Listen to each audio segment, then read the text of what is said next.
Hi friends, आप देख रहे हैं फिल्मी खिचड़ी। मैं हूं रूना आशीष और चलिए हम बात करने वाले हैं इस समय की, इस जनरेशन की वन ऑफ द बेस्ट सुमधुर गाना गाने वाली लड़की अरुणिता कांजीलाल के बारे में। फ्रेंड्स, सर्टेनली मौला जो उनका आया है वो गाना बेहतरीन लगा है। हालांकि इस बात का दुख ज़रूर होता है कि इतना छोटा सा क्यों रखा, थोड़ा सा और बड़ा रख लेते, क्या प्रॉब्लम हो जाता आपको मालूम नहीं। बट जो भी गाना है अच्छा है। एटलीस्ट इस समय में जहाँ ढूंढ हाँ शू शाँ टाइप्स के गाने चल रहे हैं, जहाँ पर बिल्कुल शब्दों का कोई मोल भी नहीं होता है, ऐसे भी गाने सुनने को मिल जाते हैं। और मतलब मैं क्या बोलूँ, उसके बीच में अगर पवन अरुणिता की तरफ से मौला नाम का सुमधुर गाना आता है तो मुझे लगता है कि उनको पूरी और जितनी ज़्यादा सपोर्ट करना चाहिए उससे भी ज़्यादा सपोर्ट करना होगा। वो इसलिए क्योंकि अगर कलाकारों को सही समय पर सपोर्ट नहीं किया जाए तो कहीं वो उनका दिल ना टूट जाए। तो भाई मैं नहीं चाहती इन लोगों का दिल टूटे, और मुझे मालूम है कि आप ऐसा होने नहीं देने वाले हैं। मौला को पूरी तरीके से आप सपोर्ट करने वाले हैं। अब ऐसे में फ्रेंड्स बात यह है कि मैंने आपको बताया था कि अरुणिता कांजीलाल जो है शी वॉज इन बैंगलोर, और बैंगलोर का जो भी शो था उसके बाद वो कोलकाता के लिए निकल गई थी। उनके जिस भी दिन उन्हें निकलना था अपने कुछ पर्सनल कमिटमेंट्स के अलावा भी, तो वो कोलकाता के लिए निकल गई थी। और फिर अरुणिता के एक से बढ़कर एक बेहतरीन पिक्चर सामने आ रहे थे। कभी मम्मा के साथ आ रहे थे, कभी उनकी किसी एक दोस्त के साथ आ रहे थे, और वो डांसिंग वाले पिक्चर्स तो बहुत ही वीडियो तो बहुत ही कमाल का था, मुझे बहुत अच्छा लग रहा था। अब असली वजह मैं आपको बताती हूँ कि अरुणिता कांजीलाल इस दौरान जुलाई के महीने में ही क्यों गई है कोलकाता में। बहुत सिंपल सी बात है। अरुणिता कांजीलाल जो हैं, उनके पिताजी जो हैं अवनी भूषण कांजीलाल, उनका जन्मदिन होता है। ये जन्मदिन होता है 15 जुलाई को। एंड जाहिर है भैया, पापा का बर्थडे कोई मिस करना चाहेगा? ऐसा कभी नहीं हो सकता है। तो ऐसा बिल्कुल नहीं हुआ और अरुणिता सीधे पहुंच गई अपने घर पर। मम्मा के साथ के फ़ोटो डाले हैं, हालांकि पापा जी के साथ के फ़ोटो नहीं डाले। इंतज़ार तो मुझे भी है कि कौन सा केक खिलाया। बड़े दिन से मैंने भी केक नहीं खाया, मैं भी उनको देख के खुश हो जाऊंगी। Anyways, it's just joke. 15 को उनका जन्मदिन होता है।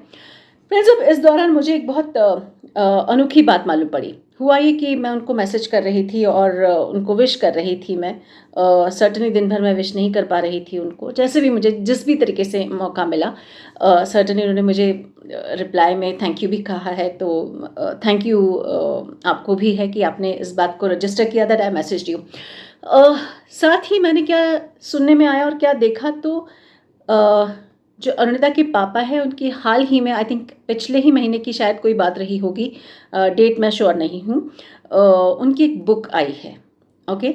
और ये मुझे कवर देखने को मिला उनका, एक जो डीपी पर था वो cover page of the book देखना मिला।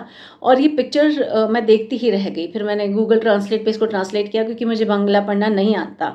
आमाकी पूछते पारी ना, पूछते पारी ना, ओके, समझ में नहीं आती है बांग्ला। हालांकि बहुत इच्छा होती है कि बांग्ला जैसी मीठी लैंग्वेज को पूरा समझ सकूं, लेकिन जिस दिन मुझे वो मौका मिलेगा भगवान से, मैं वो भी करने वाली हूँ। तो कमिंग बैक टू अरुणिता के पिताजी का डीपी। इस डीपी में क्या हुआ कि मैं जो बुक देख रही थी, अ, वो शख्सियत बड़ी जानी पहचानी सी मुझे लग रही थी। और जब मैंने इनके बारे में थोड़ा सा सोचा, देखा और कुछ उनके और रिसर्च करने की कोशिश की सोशल मीडिया पर ही, तब मालूम पड़ा कि ये जो एक पर्टिकुलर पिक्चर यूज़ किया है, उपयोग में लाया गया है, ये तो ईश्वर चंद विद्यासागर जी हैं।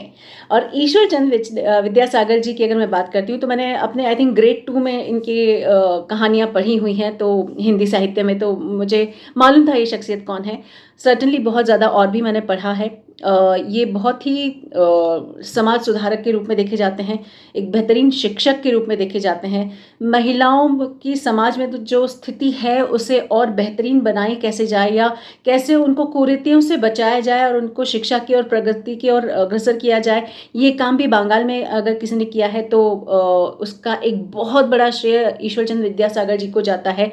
एंड सर्टनली संस्कृत भाषी थे, उन्होंने बहुत सारे संस्कृत के जो महाकाव्य या काव्य या फिर कहानियाँ या बहुत इंपॉर्टेंट जो साहित्य था उसे बांग्ला में भी अनुवादित किया था। इसलिए भी उन्हें शिक्षक के तौर के साथ साथ एक अनुवादक के तौर पर भी खूब पूजा जाता है।